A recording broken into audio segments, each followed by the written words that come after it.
Shalom teman-teman yang di Tuhan kasihi, bertemu kembali dengan saya di channel ini. Bagaimana kabar kita semuanya? Semoga kita semua tetap sehat-sehat saja, amin. Di kesempatan ini, saya akan mengajak kita menyaksikan video Israel dilaporkan melakukan serangan balasan ke Iran dini hari.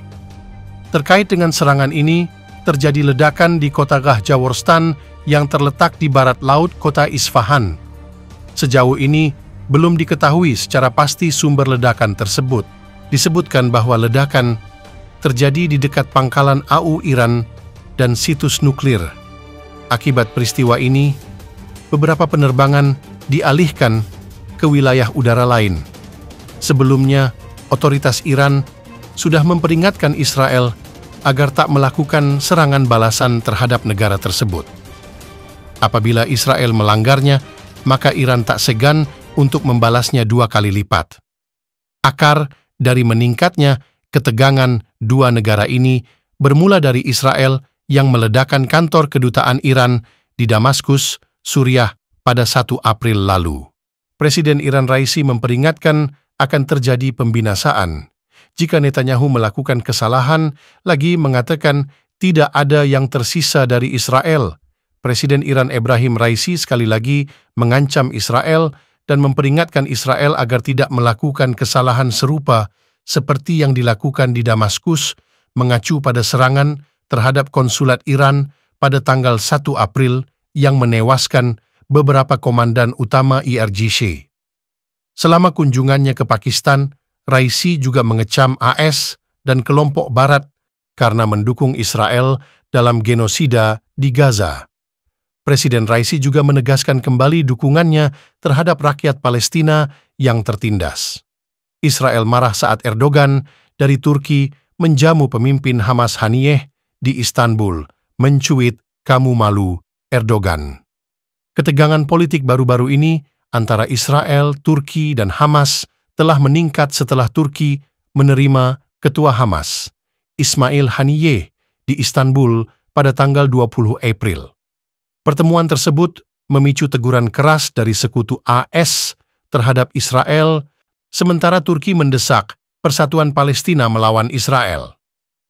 Kedatangan Haniyeh oleh Presiden Turki Erdogan untuk pembicaraan ekstensif dan keterlibatan diplomatik selanjutnya menandakan potensi perubahan dalam dinamika mediasi di wilayah tersebut. Pada saat yang sama, pertimbangan ulang Qatar atas peran mediatornya antara Hamas dan Israel menambah kompleksitas baru pada situasi ini. Saya mau jelaskan, mau sehebat apapun itu Iran, pasti akan kalah. Karena kita sudah tahu, menurut Alkitab Kristen, ada beberapa alasan mengapa Tuhan mengasihi Israel. Satu, perjanjian Abraham. Tuhan menjalin perjanjian kekal dengan Abraham, nenek moyang bangsa Israel. Kejadian 12:1-3, perjanjian ini menjanjikan tanah, keturunan yang banyak, dan berkat kepada Abraham dan keturunannya. Janji ini menjadi dasar hubungan istimewa antara Tuhan dan Israel. 2. Tanah perjanjian. Tuhan memilih Israel untuk menjadi bangsanya dan memberikan mereka tanah Kanaan sebagai tanah perjanjian. Keluaran 3:7-12. Tanah ini memiliki makna religius dan historis yang penting bagi orang Israel. Di tanah inilah Tuhan menyatakan dirinya kepada mereka dan melakukan banyak mujizat. 3. Umat pilihan. Tuhan memilih Israel untuk menjadi umat pilihannya, Ulangan 7:6. Ini berarti mereka memiliki tanggung jawab khusus untuk mengenal, menyembah, dan menaati Tuhan. Tuhan bermaksud untuk menggunakan Israel sebagai terang bagi bangsa-bangsa lain. 4.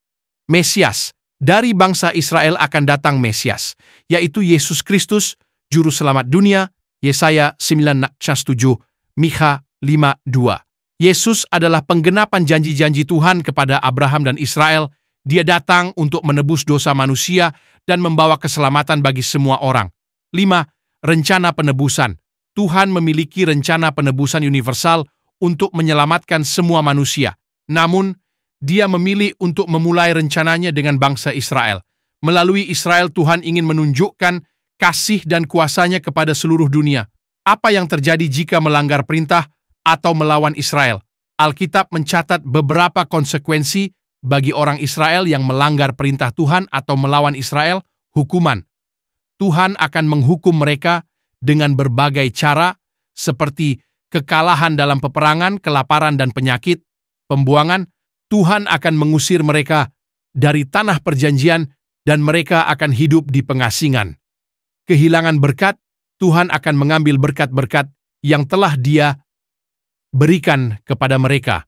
Namun, penting untuk diingat bahwa kasih Tuhan kepada Israel adalah kasih yang kekal.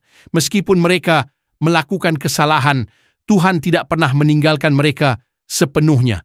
Dia selalu menawarkan mereka kesempatan untuk kembali kepadanya dan bertobat. Janji-janji Tuhan kepada Abraham ultimately akan digenapi.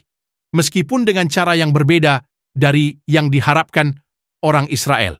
Kesimpulan, Tuhan mengasihi Israel karena Dia telah menjalin perjanjian kekal dengan mereka, memilih mereka sebagai umat pilihannya, dan bermaksud untuk menggunakan mereka sebagai terang bagi bangsa-bangsa lain. Dia juga memilih mereka untuk menjadi tempat kelahiran Mesias dan memulai rencana penebusannya. Meskipun orang Israel telah melanggar perintah Tuhan dan melawan Dia, kasih-Nya kepada mereka tetap kekal. Dia selalu menawarkan mereka kesempatan untuk kembali kepadanya dan bertobat. Catatan, penjelasan ini hanya berdasarkan perspektif Alkitab Kristen. Teman-teman yang dikasihi Tuhan Yesus, demikianlah videonya yang bisa saya jelaskan. Nah, sekarang ayo kita berdiskusi di kolom komentar perihal searangan Iran versus Israel ini. Terima kasih, Tuhan Yesus memberkati. Shalom Bapak Ibu yang kami sangat hormati dan kasihi. Dalam nama Tuhan Yesus Kristus, beberapa waktu lalu kami telah menyelesaikan pelayanan kami di pedesaan. Kami membuat satu terobosan untuk membuat mobil ambulan gitu ya, untuk transportasi. Di sana kami memang sangat melihat di sana kebutuhan transportasi di desa tersebut. Selain jalannya yang jauh dan curam, terkadang kalau ada peristiwa malam hari atau ibu hamil, mereka kasihan, bingung mau diangkut pakai apa. Maka dari itu kita putuskan bersama tim untuk menggunakan channel gereja YouTube ini untuk rekan-rekan subscriber bila ingin mengambil bagian untuk pelayanan ini bisa berbagi di rekening yang tertera di atas. Ayo ambil bagian.